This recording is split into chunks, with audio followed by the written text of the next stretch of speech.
EPFO ର ନୂଆ ନିୟମ ସାରା ଜୀବନ ମିଳିବ ପେନ୍ସନ୍ ଏମିତି କରନ୍ତୁ ଆବେଦନ।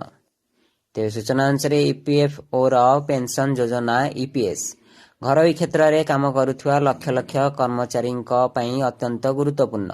ଚାକିରି ସମୟରେ ପ୍ରତି ମାସରେ ପିଏଫ୍ କଟାଯାଉଥିବା ବେଳେ ଅଧିକାଂଶ କର୍ମଚାରୀ ବୁଝିପାରନ୍ତି ନାହିଁ ଯେ ସେମାନେ କେବେ କେତେ ଏବଂ କେଉଁ ପରିସ୍ଥିତିରେ ସେମାନଙ୍କର ପେନ୍ସନ୍ ପାଇବେ।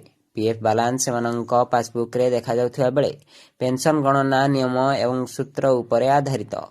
କିଛି ବର୍ଷ ଭିତରେ ଇପିଏଫ୍ଓ ନିୟମରେ ଦରମା ଏବଂ କୋର୍ଟଙ୍କ ନିର୍ଦ୍ଦେଶ ଇପିଏସ୍କୁ ବୁଝିବା ଆହୁରି କଷ୍ଟକର କରିଦେଇଛି।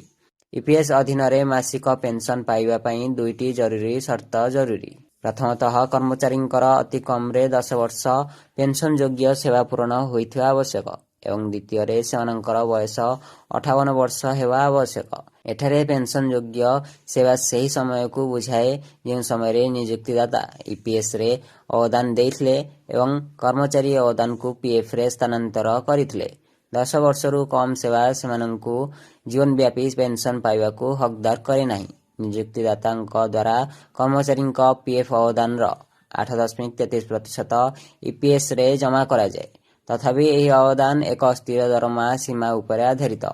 ଏହା ଅର୍ଥ ହେଉଛି ଯେ ଆପଣଙ୍କର ପ୍ରକୃତ ଦରମା ଯେତେ ଅଧିକ ହେଲେ ମଧ୍ୟ ପେନ୍ସନ୍ ଗଣନା ଏକ ନିର୍ଦ୍ଦିଷ୍ଟ ସୀମାଠାରୁ ଅଧିକ ବୃଦ୍ଧି ପାଏ ନାହିଁ।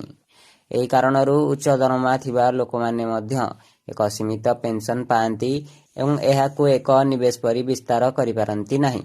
ବ୍ୟୁରୋ ରିପୋର୍ଟ, ନବୀକରଣ ଟିଭି।